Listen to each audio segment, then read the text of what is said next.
अस्सलाम वालेकुम, नमस्कार, सत श्री अकाल एंड गुड इवनिंग। दोस्तों कैसे हैं आप? आई डू होप आप सब अच्छे होंगे जी।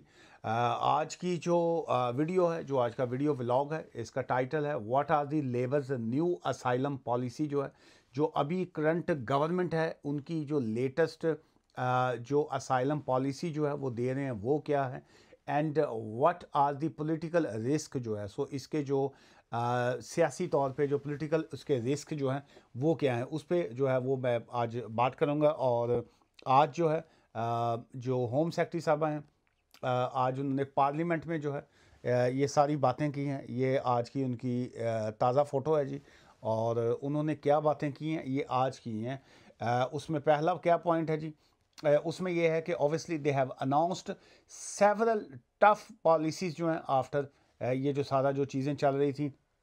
और ये उसका पहला रीज़न तो ये आया है कि ये जो रिफॉर्म्स पार्टी है, जिसके नाइजल फराज साहब जो हैं, जो मुख्तलिफ उन्होंने ये जो लास्ट वीक उन्होंने अपनी प्रपोजल्स दी हैं, प्रपोजल तो खैर नहीं, लेकिन उन्होंने अपना एक एजेंडा दिया है कि अगर वो इलेक्शन जीत जाते हैं और उसके बाद अगर वो गवर्नमेंट में आते हैं तो वो इस तरह के जो है वो काम करेंगे। जो इलीगल लोग हैं उनको कंट्री से जो है वो रिमूव करेंगे। 60,000 के करीब उन्होंने कहा हम इस तरीके से काम करेंगे।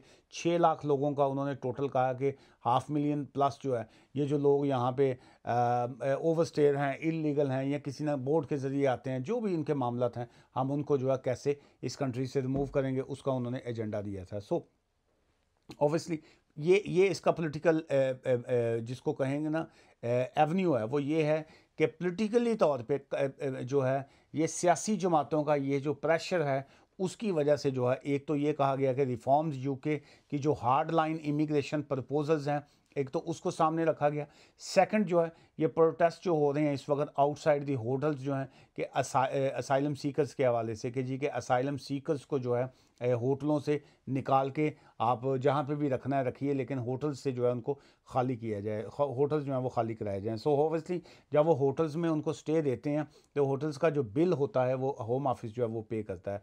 और जो प्रोटेस्ट हैं वो यही हैं कि जी कि आप जो है ये टैक्स पेयर की मनी जो है उसको आप इनके ऊपर यूज़ कर रहे हैं। फिर फर्दर आ गया कि होम सेक्रेटरी साहब जो है return to parliament seeking to wrest back control of कि जी कि हम इसको वापस अब इमिग्रेशन सिस्टम को जो है वो कंट्रोल में कैसे लेते हैं। सो पहली अनाउंसमेंट जो आई वो ये आया कि सस्पेंडिंग दी रेफ्यूजी फैमिली री यूनियन एप्लीकेशन जो है कि हम उनको जो असाइलम सीकर्स जो हैं जिनको रेफ्यूजी स्टेटस मिल जाएगा, उनकी फैमिली री यूनियन जो है वो अब हम नहीं करेंगे। सेकंड आ गया कि ये जो स्टूडेंट्स हैं या स्किल्ड वर्कर वीज़ा होल्डर्स हैं या पीएसडब्ल्यू वीज़ा होल्डर हैं या कोई भी शख्स जो है जब उनका वीज़ा ख़त्म होने को आता है, फ़िलहाल तो उन्होंने फोकस ज़्यादा स्टूडेंट्स पे दिया है, लेकिन टेक्निकली तौर पे इसमें सारे ही सभी को लपेटेंगे वो कि सभी के सभी हैं। और वो क्या है कि जब उनका वीज़ा ख़त्म होने को आता है, लोग जो है वो असाइलम क्लेम करते हैं और इसलिए जो है उसको क्रेडिबिलिटी उनकी डैमेज है, उनको जो है वो स्टॉप किया जाए। थर्ड आ गया पॉइंट कि moved out of hotels and into a warehouse instead, कि जी उनको चाहे वेयर हाउस में करें, मूवियाँ जहाँ पे भी करें, लेकिन होटल से जो है उनको खाली कराया जाए। अच्छा, अब इसमें पहले पॉइंट की अगर हम ऊपर बात करते हैं वो ये है कि जो फैमिली री यूनियन का प्रोसेस और ये बाकी चीज़ों को क्या कहा गया, ये आज टुडे की आज की अगर हम बात करेंगे, मैं बार बार आज का वर्ड इसलिए बोल रहा हूँ कि आज उन्होंने ये कहा कि सस्पेंडेड द फैमिली री यूनियन के बाद जो है उनके जो फैमिली वाले अगर कोई किसी को बुलवाना चाहता है, री यूनियन के लिए आना चाहे, तो वो क्या करे, उसकी उन्होंने प्रपोजल में आज कहा कि same family migration rules and conditions as everyone else जो है। लेकिन ये मैं अगर जो दोस्त मेरा ये यूट्यूब चैनल देखते हैं वो देखेंगे और मैं समझता हूँ कि वो अप्रिशिएट करेंगे इस पॉइंट को। मेरी पर्सनल जो ओपिनियन थी वो, जो मैंने आज से 2 डेज़ पहले, 2 दिन पहले जब ये फैमिली री यूनियन को सस्पेंड किया गया, मैंने उसी दिन वीडियो अपलोड की और मैंने कहा कि मैं ये समझता हूँ कि ये जो फैमिली री यूनियन सस्पेंड जो इन्होंने किया है, ये अब जो उनके फैमिली वारसान जो हैं, जो बाकी फैमिली मेम्बर्स हैं, उनको ये सेम एज इस पे लेके आएंगे स्पाउस वीज़ा एप्लीकेशन पे कि आप भी 29,000 पाउंड शो करवाइए और अपनी फैमिलीज़ को ले आएँ। और आज 2 दिन बाद जो है, सो मेरी जो ओपिनियन थी वो 110% जो है वो एक्यूरेट निकली है, वो सही निकली है। I am proud on my self जो है। मैं आज जब आज इनकी पार्लियामेंट में मैंने ये सारे मामला देखे, तो मैं क्या बारी साहब, क्या बात है आपके दिमाग की, मैं खुद ही खुश हुआ। वो मिस्टर इंडिया में कहता है ना, मंगैम्बो खुश हुआ, तो मैं आज खुद ही फिर शीशे के खलो के मैं बड़ा खुश हुआ। मैं कहा यार क्या ओपिनियन निकाली मैंने, 100% सही निकली। और आज गवर्नमेंट ने यही कहा है कि जी के जो लाइन जो उन्होंने आज बोली है होम सेक्रेटरी साहबा ने, उन्होंने कहा कि same family migration rules and conditions as everyone else जो है। सो एवरीवन एल्स के लिए क्या है कि आपको जो है इनकम जो है वो शो करवानी पड़ती है, 29,000 पाउंड्स की जो है वो शो करवाइए, और अपना एज अ फैमिली रीयूनियन के बजाय स्पाउस वीज़े की तरह अपने बीवी बच्चों को जो है आप लेके आएँ। सो एक तो ये आज की इनकी सिचुएशन है जो आज उन्होंने कहा। और फिर सेकंड जो है होटल्स के हवाले से भी उन्होंने आज असाइलम सीकर्स का कहा कि will there be any end to a hotel accommodation for asylum seeker, जिसका उन्होंने आज अनाउंस कर दिया है। उन्होंने कहा the government had vow to end the use of asylum hotels by, फिलहाल उन्होंने कहा कि इमीडिएट सभी को निकालना होटलों से इमीडिएट बेसिस के ऊपर तो बड़ा टफ है, लेकिन स्लोली जो है हम इनको मूव करेंगे किसी और जगह पे। लेकिन यहाँ पे भी मेरी अपनी प्रडिक्शन और पर्सनल ओपिनियन ये है कि मूव कहाँ से करेंगे, मूव तो तब होता है बंदा जब इन्होंने 2029 तक जो है, अभी 25 चल रहा है, 4 साल तक अगर किसी को असाइलम के केस पे रखेंगे तो मूव करेंगे ना। तो ये तो केसेस को बड़ा तेज़ी से निपटा रहे हैं, असाइलम के केसेस 6 से 8 महीने में मैक्सिमम फारग कर रहे हैं, अपील प्रोसेस जो है उसको भी फास्ट कर दिया। तो 29 तक जो है असाइलम सीकर्स वहाँ पे होटल्स में बचेंगे तो वो रहेंगे ना। जब केस रिफ्यूज़ हो जाता है, असाइलम रिफ्यूज़ हो गया, आपको पास appeal of right of appeal नहीं है, या अपील फारग हो गई, और फिर ऑब्वियसली जो ये नेशनल असाइलम सीकर सपोर्ट जो होती है, ये चाहे आपको स्पेन कार्ड के थ्रू मिलता हो या जो आप इनके माइग्रेंट हेल्प की अकोमोडेशन में रहते हैं, अगर किसी का कोई केस पेंडिंग नहीं होता तो फिर ये इनको कहते हैं कि जी आपको अकोमोडेशन जो है वो वकेट करना पड़ती है, आपको अकोमोडेशन अपनी खाली करना पड़ती है। सो गवर्नमेंट ने ये अनाउंस किया है कि हम असाइलम होटल जो है बाय 2029 तक जो है उनको खाली करवाएंगे। एटलीस्ट 32,000 असाइलम सीकर्स करंटली जो है वो होटल्स में स्टे कर रहे हैं, जो कि टैक्स पेयर की इनकम है। ऑब्वियसली हम उनको मूव करेंगे। 32,000 इसका मतलब है ये क्लियर हो गया कि सो फार जो है 32,000 जो है वो होटल्स में स्टे वाले लोग हैं। सो अब देखते हैं आगे जाके इसमें ये क्या, इसकी क्या अनाउंसमेंट आती है। फर्दर अब ये आ गया कि जो housing asylum seeker to be close by the end of year जो है होटल्स असाइलम जो है उसका उन्होंने कहा है कि हम जो है उनको एंड ऑफ दिस ईयर तक जो है उसको क्लोज़ करने की कोशिश करेंगे। लेकिन अब इसका क्या ऊँट किस करवट बैठता है, इसको भी जो है वो देखा जाएगा।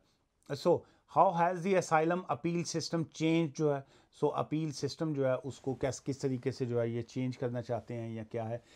जजेस will no longer have power to hear appeals made by asylum seekers जो है, instead the government has set up a new independent body. ये जो लाइनें जो है ये गौर से सुनिएगा, ये आज की बड़ी इंपॉर्टेंट वीडियो है इस पॉइंट के हवाले से।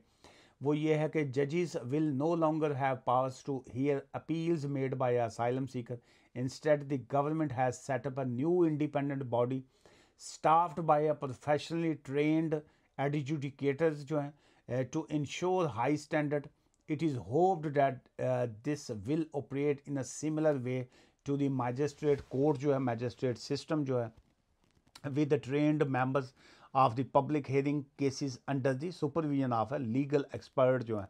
Ministers hope this will speed up the process of asylum appeal जो है। So ये मैं समझता हूँ कि ये एक शायद एक पॉजिटिव एक्ट ना हो। ऑब्वियसली मैं हर शख्स का जो है वो फ्रीडम ऑफ स्पीच है, हर शख्स का जो है वो ओपिनियन देने का हक होता है। हम जो है जजेस के फ़ैसलों पे क्रिटिसिज्म नहीं कर रहे हैं, लेकिन ऑब्वियसली क्योंकि जजेस का तो इसमें ज़िक्र ही नहीं है, ये तो गवर्नमेंट ये कह रही है कि हम इस तरह का एक्ट करेंगे जो मैं समझता हूँ ह्यूमन राइट्स के जो लॉज हैं, ह्यूमन राइट्स के हवाले से ये एक शायद नहीं, यकीनन ये एक वायलेशन में आता है। और क्या जो जिनेवा कन्वेंशन 1951 है, जो असाइलम सीकर्स के एक राइट है, जो एक शख्स जिसका एक ह्यूमन राइट्स लॉ की वायलेशन होती है, आप उनको उनके फ़ैसले भी खुद ही करेंगे, उनको अपील का राइट दे के तभी भी अगर अपीलें भी आप ही के पास आएंगी तो फिर जो है ख़ुद ही मुनसिफ, ख़ुद ही मुल्ज़म और ख़ुद ही मुनसफ़ वाला जो है वो काम होगा, ख़ुद ही आप जो है उसके फ़ैसले करेंगे। तो शायद ये इंसाफ की राह में जो है मैं समझता हूँ एक अच्छा कदम नहीं है। यूके जो है वो एक ह्यूमन राइट्स डेमोक्रेसी की मदर ऑफ़ डेमोक्रेसी है। यूके की जो मेजॉरिटी की अगर हम बात करते हैं तो यहाँ पे जो है वो हमेशा से जो है एक बड़ा पॉजिटिव एक्ट आया है और हमेशा से पॉजिटिव जो है वो चीज़ें चली आई हैं। सो इस तरह की सडन चेंजेस से जो मैं समझता हूँ कि जुडिशरी को भी देखना चाहिए, जजेस को भी इसके ऊपर एक्शन लेना चाहिए कि जो इंसाफ का काम या जो कानून दानों का काम है या जो कोर्ट्स का काम है वो कोर्ट्स के पास ही रहे तो ज़्यादा अच्छा है। आज की इस वीडियो से मुझे इजाज़त दीजिएगा और कल मैं जो है असाइलम सीकर भी रिटर्न टू फ्रांस जो है उस पर भी बात करेंगे और ये जो असाइलम सीकर्स का केसेस को जो तेज़ी से निपटाने की बात है उस पर भी कल की वीडियो में मैं शामिल करूंगा। और ये जो क्रैकडाउन ऑन फॉरेन स्टूडेंट्स जो है कि जी इसके हवाले से क्रैकडाउन करना चाह रहे हैं और इसकी क्या इनकी प्लानिंग है, किस तरीके से डिपोटेशन करेंगे और ये पॉलिटिकल रिस्क और ये बाकी चीज़ें जो है वो कल की वीडियो में मैं शामिल करूँगा। आज की इस वीडियो से मुझे इजाज़त दीजिएगा। टुमारो जो है मैं बर्मिंघम में हूँ और ऑलरेडी अपॉइंटमेंट्स तो बुकड हैं। अगर किसी की कोई अर्जेंसी है, किसी की कोई इमरजेंसी है तो फिर वो आप इमीडिएट बेसिस पे मुझसे कल रब्ता करके आप अपॉइंटमेंट बुक करके आप आ सकते हैं। अदरवाइज़ जो है जो मेरी नेक्स्ट अवेलेबिलिटी होगी बर्मिंघम की उसको मैं बाद में अनाउंस करूँगा। दुआ में याद रखिएगा। ठीक है, बाय फॉर नाउ।